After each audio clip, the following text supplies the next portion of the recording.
I'm doing the most ungribs thing possible, totally out of character.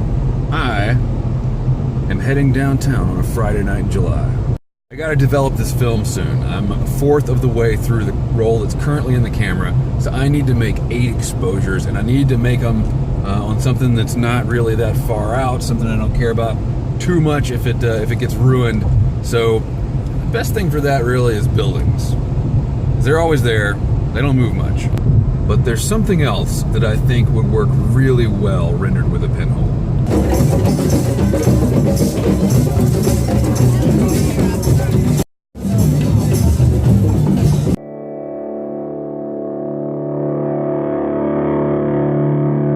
Yes, it's true. I am wearing the exact same clothes I was wearing last night, and that is because I am going to be developing film with terrible chemicals. I don't want to get them on clean clothes.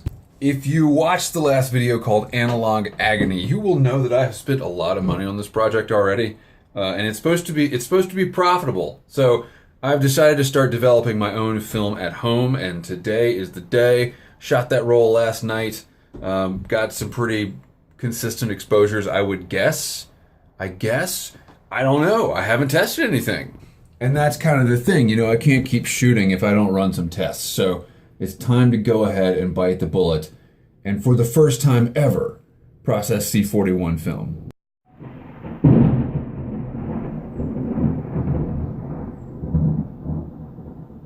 Maybe this is a bad idea. I have a ton of experience processing black and white film in the darkroom, but I've never once in my entire life processed color film, so I think I've got everything together. I'll show it to you now. Okay, we're going to be processing everything in this giant bucket, and to keep our water at the correct temperature, which is very important for C41 process. C41, by the way, is just the basic film, basic color film.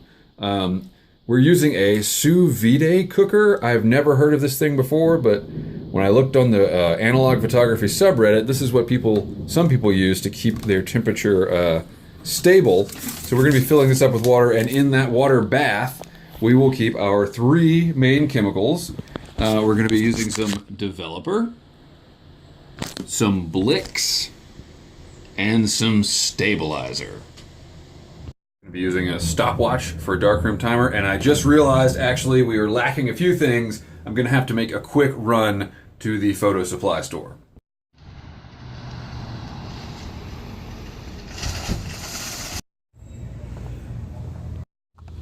Perfect. Ooh, even perfecter. Wait a minute, I thought this was the dollar store. Alright, perfect. What? $5? Yeah, boss, you got a minute? I got a customer out here trying to haggle with me over the price of a shower caddy. Okay, so this is all of my photo developing equipment from college, most of which I stole from the actual darkroom in college. This is a changing bag. I bought this myself. And everything else I think I lifted. Patterson developing tank, a bunch of other... I prefer the stainless steel developing tanks, which I have here, but I don't have one... I wonder what's in here. I don't have one big enough to do 2 rolls of medium format film at the same time. Is this even... Okay, I'll look at that later. So we're going to be using the plastic reels like a noob, and got some other, you know, just random funnels and crap, beakers, and 2 thermometers, both of which don't work. So I went and bought these funnels, but you know what, we're going to throw away the 2 smallest funnels. Life is too short for small funnels. You need a big funnel, especially when you're trying to get chemicals poured in a timely manner to keep up with your schedule. Also, my wife made cornbread last night. It was really good. You know, actually, they're not that far off. Maybe they'd be okay just for measuring the ancillary temps that aren't that crucial. All right, we're going to be using a Unicolor C41 press kit, and I'm going to read the instructions several times before I actually get started. And all of these chemicals are pretty horrible, so we're going to be mixing them up. I'm going to pour my water inside and then come mix them up out here in case there's a spill. It's not in my kitchen. All right, next we clean the kitchen.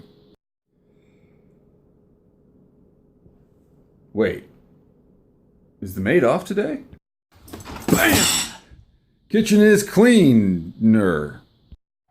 Flaw in the plan, flaw in the plan. We're gonna have to do a wash stage, which means we will have to take it inside. But I think I can still keep all the chemistry out here and just do the wash in the sink. Okay, current temp 94. And we need blah, blah, blah, 102. It's doing something. It's doing something. Why are you beeping? Why are you beeping? Oh, it was beeping because it wasn't up to temperature. Okay, very smart, very smart. Supposedly this thing has a, how hot is this water? Not too bad. Supposedly this thing has a tolerance of something like 0.1 degrees Celsius, which is not what my thermometer says, but you know, we'll get over it. Okay, it's been another minute, and actually that is what they say. Both thermometers say 102 degrees Celsius. Can we mix some chemistry now? I've been waiting to do this all damn day. All right, Unicolor kit. Here we go.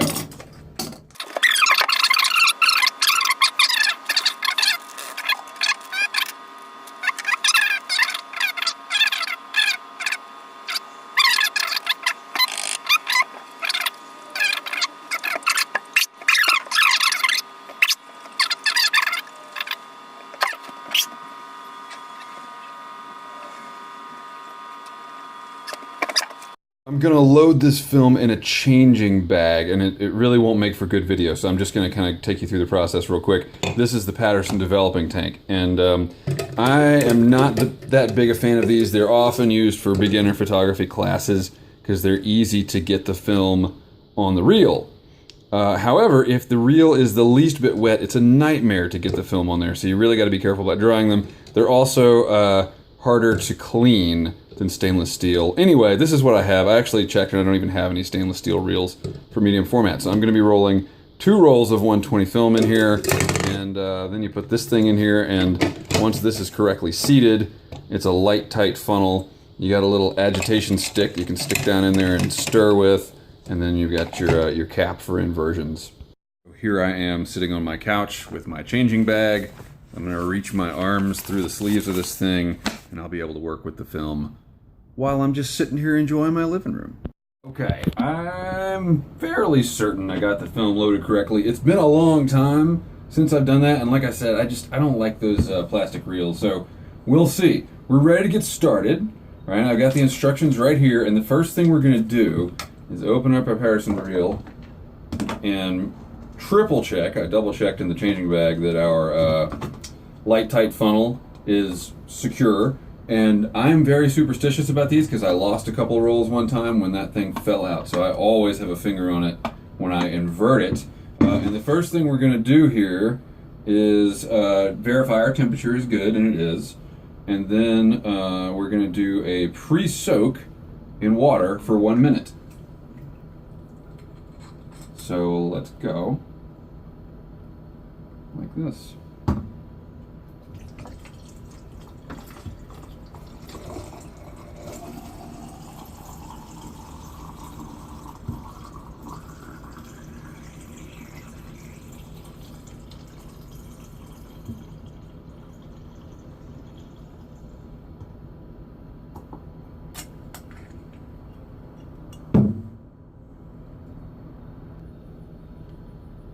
Start.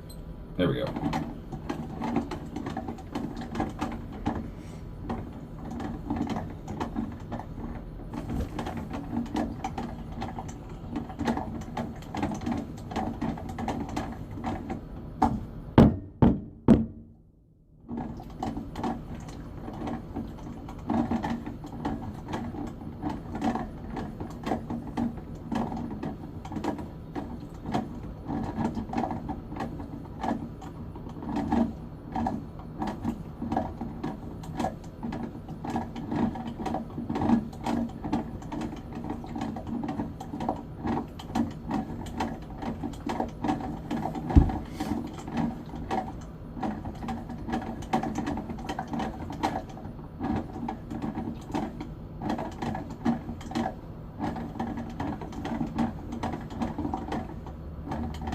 Oh, we're still going.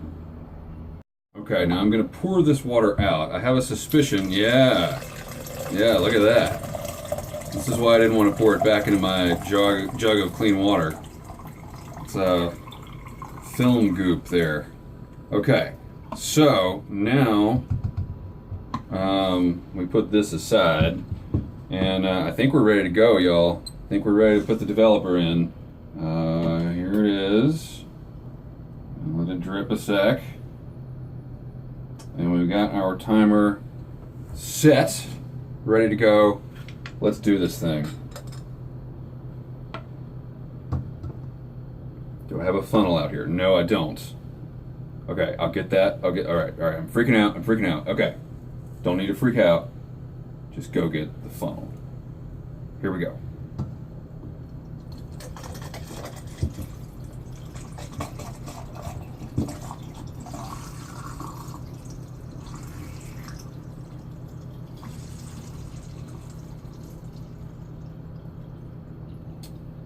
And it's done. Continuous agitation for the first 10 seconds.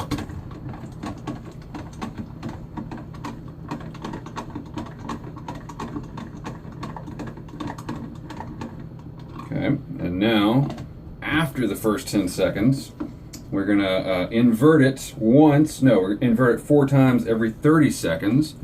So we're coming up on 25 seconds here. 1, 2, 3, 4. Yeah, okay, we need to invert faster.